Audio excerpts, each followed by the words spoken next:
नमस्कार दोस्तों, मैं हूं आलोक और मैं स्वागत करता हूं आपका एक बार फिर से अपने चैनल के इस नए वीडियो में।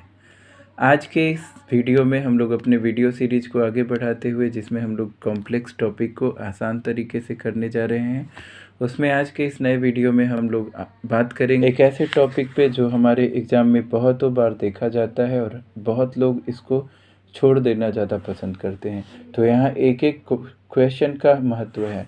ऐसे में आज जिस टॉपिक पे हम लोग बात करने जा रहे हैं वो है विश्व में प्रमुख घास के मैदान।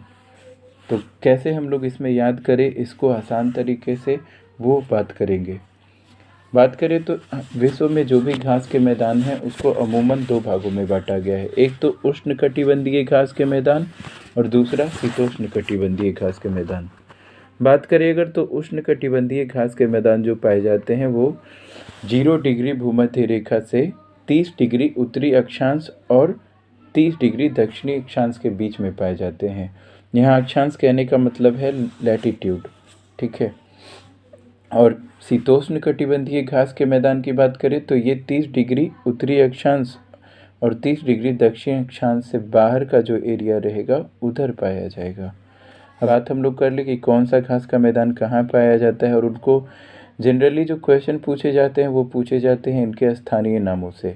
आपको टॉपिक में दे दिया जाएगा कि ये घास का मैदान कहाँ पाया जाता है, या तो आपसे पूछा जाएगा घास के मैदान का नाम दे देगा, बोलेगा कि ये उष्णकटिबंधीय है या शीतोष्णकटिबंधीय घास का मैदान है। तो आज के इस वीडियो में हमारा ये सारा समस्या ख़त्म हो जाएगा इस टॉपिक से। तो सबसे पहले हम बात करते हैं उष्णकटिबंधीय घास के मैदान की। तो उष्णकटिबंधीय घास का मैदान मेनली दो ही महाद्वीप पे पाया जाता है। पहला अफ्रीका महाद्वीप और दूसरा दक्षिणी अमेरिका महाद्वीप पे। अब याद कैसे करें, तो दक्षिण अमेरिका से ही स्टार्ट करते हैं। ज़्यादातर लोगों को कन्फ्यूजन दक्षिण अमेरिका वाला ही होता है क्योंकि दक्षिण अमेरिका में 3-4 घास के मैदान हैं और वो याद करने में कन्फ्यूजन होता है। तो जैसा कि मैंने आपको प्रॉमिस किया था, इसको हम लोग आसान ट्रिक के माध्यम से याद कर लेंगे। तो आज हमारे टॉपिक में जो ट्रिक है हमारा, दक्षिण अमेरिका में घास का मैदान को कैसे याद किया जाए। तो दक्षिण अमेरिकी घास के मैदान के लिए हमारा ट्रिक है, वेनिला आइसक्रीम खाना है, आप कब आओगे। देखिए फिर से लेडीज़ लोग कैसे बोलती है कि आप कब आइएगा, हमको वनीला आइसक्रीम खाना है। तो इसी ट्रिक से आपका सारा काम हो जाएगा दक्षिण अमेरिकी घास के मैदान का। तो इसमें क्या है, वेनिला, बेने का मतलब हो गया वेनेजुएला, और वेनेजुएला में कौन सा घास का मैदान पाया जाएगा, वेनेला यानी लानोस। अब अगर बात करें इसी में आगे ट्रिक में बढ़ते हुए, तो वेनिला आइसक्रीम, आइसक्रीम आई से आ से हो गया हमें अमेजन घाटी, और यहाँ स से क्या पाया जाएगा, सेल्वास। तो आइसक्रीम यानी सेल्वास घास का मैदान अमेजन घाटी के, अमेजन घाटी तो ब्राज़ील में फैला हुआ है ज़्यादातर एरिया यानी कि बीच में, तो ये भी आ जाएगा उष्णकटिबंधीय घास का मैदान। उधर वेनेजुएला का लानोस भी आ जाएगा उष्णकटिबंधीय घास के मैदान में, क्योंकि 0 डिग्री से 30 डिग्री के बीच में है। अब बात करें तो वेनिला आइसक्रीम खाना है, आप कब आओगे। आप से फिर से हो गया क्या, अर्जेंटीना, और यहाँ कौन सा घास का मैदान पाया जाएगा, पंपास। तो देखिए आप फिर से याद कर लिए एक और चूँकि अर्जेंटीना नीचे है तो यहाँ शीतोष्णकटिबंधीय घास का मैदान पाया जाएगा। अब है आप कब आओगे, तो कब क से हो गया कंपास या कम्बोज, और कब ब से हो गया ब्राज़ील। तो ब्राज़ील में ये पाया जाएगा, और ब्राज़ील आप लोग जानते हैं कि कहाँ है, ऊपर में है 0 से 30 डिग्री अक्षांश के बीच में, यानी ये भी उष्णकटिबंधीय घास का मैदान, यानी याद करना आसान हो गया। अब अफ्रीकी महादेश में बात करें तो यहाँ उष्णकटिबंधीय घास का मैदान एक ही होता है जिसको हम लोग सवाना बोलते हैं, कहीं कहीं इसको पार्क लैंड भी लिखता है। तो बार बार ये भी क्वेश्चन पूछा गया है कि सवाना घास का मैदान कहाँ पाया जाता है अफ्रीका में। अफ्रीका में मेनली ये भूमध्य सागरीय एरिया में 0 से 30 डिग्री के बीच में मिलेगा, केन्या, तंजानिया ये सब में। अब अगर बात करें शीतोष्णकटिबंधीय घास का मैदान का, तो ये 30 डिग्री उत्तरी और दक्षिणी अक्षांश से ऊपर वाले साइड, ऊपर कहने का मतलब 30 से 65 के बीच में, ठीक है। तो यहाँ अगर बात करें, हम लोग स्टार्ट करते हैं दक्षिण अमेरिका से ही। तो अभी हम लोग देखें कि अर्जेंटीना में कौन सा घास का मैदान, पंपास, जो अर्जेंटीना, उरुग्वे, ब्राज़ील ये सब में भी थोड़ा सा, लेकिन मेनली अर्जेंटीना में ही। इसके बाद अब आ जाते हैं बगल में अफ्रीका में। तो अफ्रीका में देखें तो जाहिर सी बात है 30 से नीचे आएगा, 30 डिग्री से मतलब बाद ही आएगा।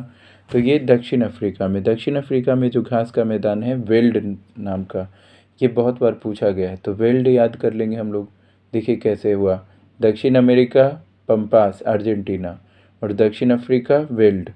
अब ऑस्ट्रेलिया, चूँकि ऑस्ट्रेलिया हम लोग जानते हैं कि मैप पे आप देखिएगा तो डाउन में यानी नीचे में है, तो हम लोग ऑस्ट्रेलिया में जो शीतोष्ण घास का मैदान रहेगा उसको कैसे याद करेंगे, डाउन्स। डाउन में है ऑस्ट्रेलिया तो डाउन्स, ठीक है। ये हो गया हमारा। अब आते हैं ऊपर में, एशिया में आते हैं। एशिया महाद्वीप में अगर आप आएँ तो इसमें एक चीन का याद कर सकते हैं, मैनचूरिया घास का मैदान का नाम है, जो पूछा गया है एक आध बार। ऐसे भी याद कर सकते हैं, चाइनीज़ फूड है मंचूरियन, तो मंचूरिया आसान है, ठीक है।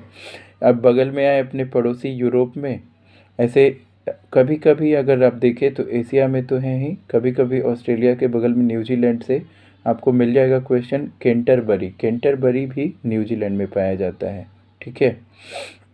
इसके अलावा यूरोप से जो क्वेश्चन ज़्यादा पूछा जाता है वो पूछा जाता है पुष्टाज।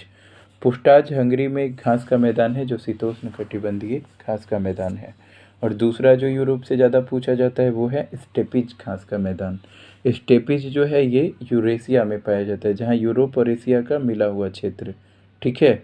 जनरली पश्चिमी रूस या मध्य एशिया में ये स्टेपिज घास का मैदान पाया जाता है।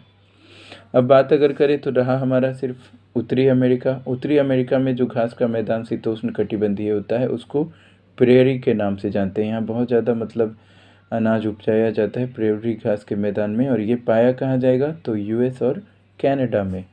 तो इस तरह से आशा है आप लोगों को अच्छे से समझ में आया होगा उष्ण कटिबंधीय और शीतोष्ण कटिबंधीय घास का मैदान। लास्ट एक कभी कभी देता है टुंड्रा। टुंड्रा कहने का मतलब जो पोलर एरिया यानी ध्रुवीय क्षेत्रों में पाया जाएगा जो घास का मैदान पाया जाएगा पोलर एरिया में यानी ध्रुवीय क्षेत्रों में। तो ध्रुवीय क्षेत्र में क्या आएगा, ऊपर में आप जाइए तो रसिया का आएगा, रूस का, साइबेरियन, ये सब आएगा। और नीचे अगर आप आइएगा तो जाहिर सी बात है अंटार्कटिका, ये तो हमेशा बर्फ़ से ही ढका रहता है। तो ऊपर वाला ही एरिया ग्रीनलैंड, कनाडा, रूस, ये सब का जो एरिया है जहाँ टुंड्रा वनस्पति पाई जाती है। आशा है आप लोगों को अच्छे से समझ में आया होगा उष्ण कटिबंधीय और शीतोष्ण कटिबंधीय घास का मैदान। और अब वीडियो को आप 2-3 बार अपनी सहूलियत के हिसाब से रिपीट कर सकते हैं, नोट्स बना सकते हैं ताकि आपको याद हो जाए। आशा है आज के बाद इस टॉपिक पे आपका सारा समस्या ख़त्म हो गया होगा। वीडियो अच्छा लगे तो लाइक करिए, सब्सक्राइब करिए और शेयर करिए अपने दोस्तों के साथ। कमेंट करिए कि आपको वीडियो कैसा लगा। अगर आपको अच्छा ये सीरीज लगेगा तो हम लोग ऐसे ही हर सब्जेक्ट में जहाँ बच्चों को समस्या आती है उस टॉपिक को आसान से आसान ढंग से प्रस्तुत करने का प्रयास करेंगे। Thank you, keep watching, thank you.